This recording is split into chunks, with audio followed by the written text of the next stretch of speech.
Anak-anak, apa kabar kalian hari ini? Ibu harap kalian baik-baik aja ya. Nah, untuk hari ini pembelajaran kita tentang mengembangkan karunia Allah. Nah, tetapi sebelum kita memulai kegiatan kita, ada baiknya kita berdoa dulu supaya kegiatan kita diberkati oleh Tuhan. Nah, anak-anak, mari kita berdoa sesuai dengan agama dan kepercayaan kita masing-masing. Berdoa dimulai.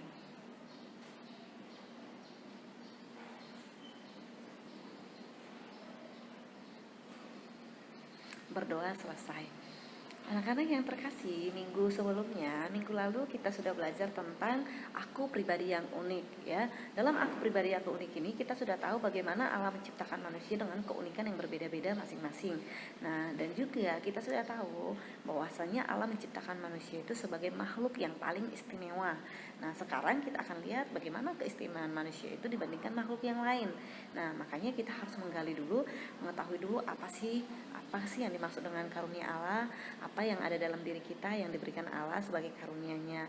Nah, ingat ya anak-anak, manusia itu tidak ada yang sempurna. Jadi manusia itu ada kekurangannya dan ada kelebihannya. Maka dalam pembelajaran ini kita harus belajar bagaimana cara untuk mengembangkan kemampuan ataupun kelebihan kita dan bagaimana cara kita mensyukuri, menyikapi kekurangan yang ada juga dalam diri kita. Oke, jadi kita mulai pembelajaran kita. Boleh kalian ikuti dengan lihat gambar yang ada di depan ini, depan kamu. Nah, gambar ini menunjukkan bagaimana bahwa orang itu diberikan oleh Allah talenta ataupun kemampuan yang berbeda-beda kepada masing-masing orang. Nah, anak-anak, karunia itu berasal dari bahasa Yunani yang sering disebut karunia atau karismata, yang artinya merupakan anugerah spiritual yang diberikan kepada semua orang yang percaya. Jadi, karunia Allah itu merupakan rahmat yang diberikan oleh Allah kepada manusia yang merupakan kebaikan hatinya dan yang diperoleh oleh manusia secara cuma-cuma. Nanti dalam pembahasan karunia Allah ini kita akan bahas dua hal. Yang pertama, kemampuan ataupun kelebihan, yang artinya potensi-potensi ataupun keunggulan yang terdapat dalam diri setiap orang. Terus yang kedua, ketidakmampuan ataupun kekurangan. Kekurangan ataupun cacat yang terdapat dalam diri setiap orang. Baiklah, yang pertama kita bahas dulu apa itu kemampuan ataupun talenta.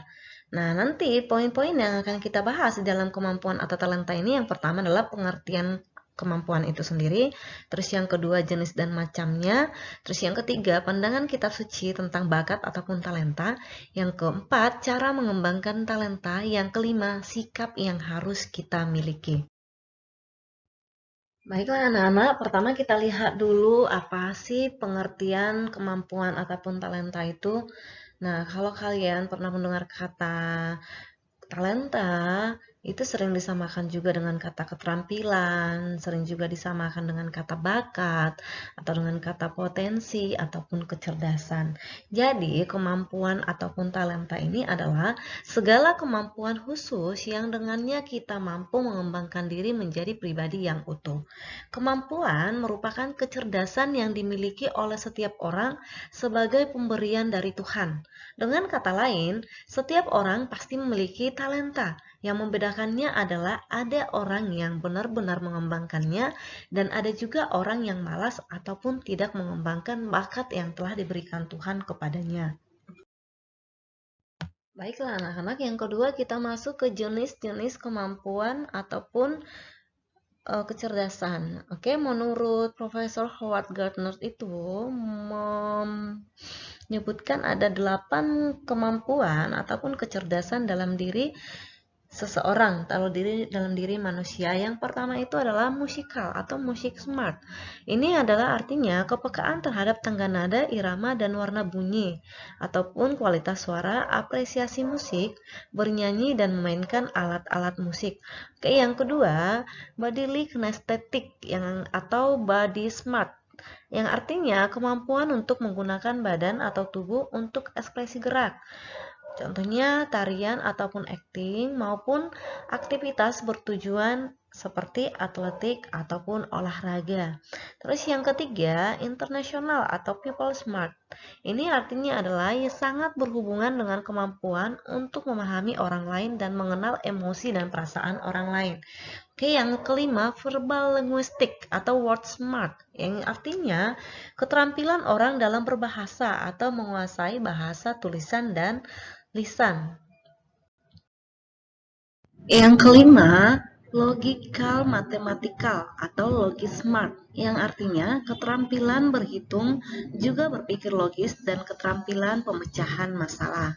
Nah, ini biasanya anak-anak yang suka berhitung ataupun yang pemikirannya dominan untuk perhitungan.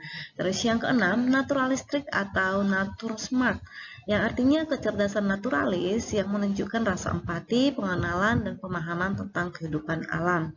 Terus yang ketujuh, intrapersonal atau self-smart, kemampuan mengenal diri sendiri, meliputi penilaian diri, introspeksi, dan mengatur emosi diri. Terus yang terakhir, yang kedelapan, visual spatial atau picture smart, yang artinya ini segala sesuatu yang berhubungan dengan objek dan ruang, memetakan ruangan, menggambar, dan lain-lain. Baiklah, yang bagian ketiga kita akan bahas pandangan kitab suci tentang tanggung jawab, mengembangkan kemampuan ataupun talenta. Nah, di sini di dalam kitab suci ini ada sebuah cerita di mana tokoh utamanya itu adalah Tuhan, hamba satu, hamba dua, dan hamba tiga. Apa yang dilakukan oleh Tuhan yaitu mempercayakan talenta yang dimilikinya kepada hamba-hambanya sesuai dengan kemampuan mereka masing-masing. Maka konsekuensinya setiap talenta yang diberikan akan dituntut pertanggungjawabannya. Nah, hamba yang pertama mendapatkan 5 talenta dari si Tuan dan dia berhasil mengembangkannya sehingga memperoleh laba 5 talenta. Nah, konsekuensi yang didapatnya, maka mendapatkan pujian dan diberikan kepercayaan yang lebih banyak lagi oleh si Tuan.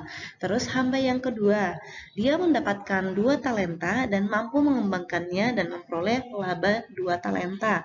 Maka konsekuensi yang didapatnya mendapat pujian dan diberikan kepercayaan yang lebih banyak lagi dari si Tuan. Terus hamba yang ketiga, dia mendapatkan 1 talenta dari si Tuan dan tidak mampu untuk mengembangkannya, bahkan menyembunyikan sehingga ia tidak memperoleh laba apapun. Maka dia mendapatkan konsekuensi ataupun akibat dari si Tuan, yaitu mendapatkan celaan dan segala yang ada padanya diambil semuanya atau tidak dipercaya oleh si Tuan lagi. Nah, cerita ini adalah perumpamaan tentang kita juga. Jadi tokoh yang si Tuan ini adalah Tuhan, hamba satu, hamba dua, dan hamba tiga ini adalah manusia, yaitu manusia si A, si B, si C. Nah, jadi ketika Tuhan telah memberikan kemampuan ini kepada kita masing-masing, maka kita dituntut untuk mengembangkannya. Jadi nanti Tuhan itu bertugas untuk menuntut apa yang sudah diberikan kepada kita, pertanggungjawabannya. Dan ketika kita tidak mampu atau ketika kita sama seperti hamba tiga, hamba yang ketiga, maka semua yang ada pada diri kita akan diambil Tuhan kembali. Itu jikalau kita tidak mampu untuk mengembangkannya. Tetapi kalau kita mampu mengembangkannya, maka kita akan diberikan kepercayaan yang lebih lagi. Baiklah, pesan kitab suci tentang mengembangkan talenta ini adalah yang pertama, Tuhan memberikan manusia talenta yang berbeda-beda. Terus yang kedua, dipanggil Tuhan untuk mengembangkan talenta yang sudah Tuhan beri. Yang ketiga, Tuhan menghendaki agar kita bekerja sama dan saling melengkapi dalam mengembangkan talenta. Yang keempat, dikembangkan ke arah yang positif dan bermanfaat bagi orang lain. Bukan hanya untuk diri kita sendiri ya anak-anak ya, tetapi juga harus bermanfaat bagi orang-orang yang ada di sekitar kita. Terus yang kelima, dengan mengembangkan talenta berarti kita itu sudah ikut serta dalam mengerjakan karya Tuhan, menjalankan dan mengembangkan karya Tuhan yang ada dalam diri kita. Nah, jadi sekarang boleh kita lihat bagaimana sih caranya untuk mengembangkan kemampuan yang ada dalam diri kita. Yang pertama, belajar dan berani bertanya pada orang yang lebih berpengalaman. Jadi kita di sini tidak boleh hanya belajar sendiri juga, olahraga, tetapi kita juga boleh bertanya kepada orang-orang yang sudah lebih. Contohnya kamu itu merasa kalau bidangmu itu di bidang olahraga, maka kamu boleh bertanya kepada orang yang sudah berpengalaman, ada yang sudah menang dalam olimpiade olahraga, ataupun bisa juga dengan kepada guru olahraga kamu. Terus yang kedua, melatih terus-menerus tanpa takut berbuat salah ataupun gagal. Jadi di sini maksudnya itu kita itu tidak harus berhenti di satu titik. Karena apa? Setiap orang pasti merasakan yang namanya gagal. Ketika gagal, kembali bangkit lagi. Gagal, bangkit lagi. Jadi jangan takut. Terus jangan merasa malu, saya kan tidak bisa. Jangan ya. Terus yang ketiga, ikut dalam kelompok atau organisasi yang mempunyai minat yang sama. Jadi kalau kamu suka olahraga, kamu gabung ke olahraga. Terus kalau kamu suka dalam bernyanyi, kamu bidang nyanyi. Supaya apa? Supaya dia sejalur untuk dalam pengembangannya. Terus yang berikutnya lagi, yang keempat, mencari berbagai informasi melalui berbagai sumber ya. Jadi ketika kamu sukanya dalam bidang menyanyi, maka kamu akan cari bagaimana sih cara untuk mengetahui not yang lebih baik lagi, cara untuk bernyanyi yang lebih baik lagi, seperti itu ya. Terus yang kelima, selalu berpikir positif ya. Jangan langsung mengandai-andai, andai aku nanti gagal, andai aku tidak boleh ya. Terus yang terakhir, belajar dari orang lain. Nah, terus ini sikap yang harus kita miliki. Yang pertama, kita harus tanggung jawab. Bertanggung jawab dalam segala sesuatu yang sudah kita tentukan. Terus disiplin ya. Disiplin ini juga merupakan poin utama dalam mencapai segala sesuatu. Terus tidak cepat puas atau terus berusaha dan berjuang untuk mendekati kesempurnaan. Terus yang keempat itu adalah bekerja dengan sangat keras atau bekerja keras. Yang kedua, ketidakmampuan ataupun kekurangan. Yang akan dibahas nanti di sini yang pertama konsep dari ketidakmampuan itu, yang kedua jenis ataupun macam ketidakmampuan, yang berikutnya adalah kitab suci, pandangan kitab sucinya, yang keempat sikap yang harus kita miliki. Jadi anak-anak, konsep dari ketidakmampuan ini yang pertama memiliki keterbatasan ataupun kekurangan. Yang kedua, keterbatasan yang dimiliki itu berbeda-beda. Yang ketiga, keterbatasan ataupun kekurangan tidak dapat dipungkiri. Tetapi, keterbatasan bukanlah suatu hal yang menghambat kesuksesan. Justru, keterbatasan masing-masing yang membuat manusia saling melengkapi dan membantu. Yang berikutnya, yang kedua, jenis keterbatasan ini. Yang pertama itu dilihat dari fisiknya. Contohnya cacat ya, tangannya yang rusak, untung kakinya seperti itu. Terus yang kedua itu kemampuan intelektualnya. Manusia itu memiliki kemampuan yang berbeda-beda. Ada yang memang kemampuan untuk berpikirnya itu sangat kurang. Itu yang dikatakan dengan kekurangan kemampuan ataupun intelektual. Yang ketiga psikologisnya. Nah, ada orang yang memang cacat mental atau juga orang yang meledak-meledak ya, amarahnya itu cepat untuk bangkit seperti itu ya. Terus yang keempat itu ekonomi. Nah, kekurangan uang, yang kemampuan perekonomian itu di bawah seperti itu. Nah, budaya di sini maksudnya itu ada yang memang krisis budaya. Ya, tidak memiliki tata krama ataupun sopan santun. Oke, ini kita lihat pandangan kitab suci terhadap keterbatasan diri. Baiklah anak-anak, kalau kita itu memiliki keterbatasan, maka kitab suci itu, dalam kitab suci mengajak kita, ketika kita mengalami hambatan ataupun tantangan yang tidak dapat kita atasi, maka tindakan yang tepat adalah datang dan memohon pertolongan Tuhan. Manusia tidak bisa mengandalkan kekuatannya sendiri. Manusia itu membutuhkan orang lain, terutama untuk membutuhkan Tuhan. Anak-anak yang terkasih, nah di sini ada cara mengatasi keterbatasan ataupun ketidakmampuan. Ada 6 poin yang sudah Ibu buat di slide ini. Yang pertama, menerima diri sendiri apa adanya. Terus yang kedua, menyadari bahwa manusia tidaklah sempurna. Yang ketiga, tidak menjadikan kekurangan sebagai alasan untuk tidak berkembang. Yang keempat, melatih kemampuan yang ada dalam diri. Yang kelima, menyemangati diri sendiri dan optimis serta memotivasi diri untuk semakin berkembang. Yang keenam, selalu datang untuk memohon pertolongan Tuhan. Nah, yang berikutnya lagi, kita itu harus bersyukur. Kata bersyukur itu adalah ungkapan perasaan atau sikap positif atas sesuatu yang diterima. Nah, anak-anak, kenapa kita harus dikatakan mengucapkan syukur kepada Tuhan? Alasannya itu yang pertama karena kita telah diciptakan sesuai citranya. Terus yang kedua, kita dilimpahi berbagai karunia, perlindungan, bakat, kemampuan, serta keunikan. Semuanya itu diberikan Tuhan secara cuma-cuma. Terus yang ketiga, kita memiliki atau menerima karunia Tuhan bukan karena jasa kita, melainkan karena kebaikan Tuhan semata. Nah, bagaimana Bu caranya untuk bersyukur? Oke deh, ini lihat di sini ada cara bersyukur atas hidup. Yang pertama itu memuliakan Allah lewat doa ibadat. Terus yang kedua, selalu bersyukur atas apapun yang diterimanya setiap hari. Yang ketiga, selalu berusaha untuk selalu hidup lebih baik dari hari ke hari. Terus yang terakhir, selalu menjaga memelihara hidup, baik hidup sendiri, pribadi maupun hidup orang lain. Baiklah anak-anak, sampai di sini pembelajaran kita hari ini.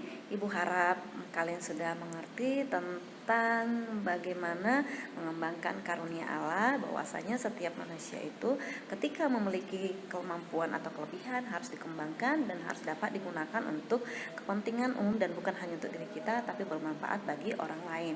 Dan kekurangan yang ada dalam diri kita harus mampu untuk kita syukuri ya. Tidak boleh membuat kita jadi bermalas-malasan atau tidak mau mengembangkan apa yang ada dalam potensi diri kita.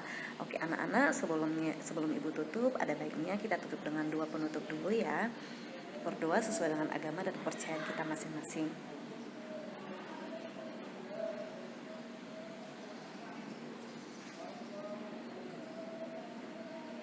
Berdoa selesai. Anak-anak yang terkasih, sampai di sini pertemuan kita. Ibu ucapkan terima kasih atas partisipasi kalian sudah mengikuti pembelajaran dari pelajaran Ibu hari ini. Semoga minggu depan kita mampu bertemu lagi untuk belajar bersama lagi, dan semoga pandemi ini segera berakhir jadi kita bisa bertemu untuk bertatap muka di sekolah. Dan untuk pelajaran kita minggu depan adalah tentang aku sebagai citra Allah. Jadi nanti boleh dibaca-baca di bukunya juga ya, tentang bagaimana manusia itu secitra dan segambar dengan Allah. Oke anak-anak, sampai di sini. Dadah.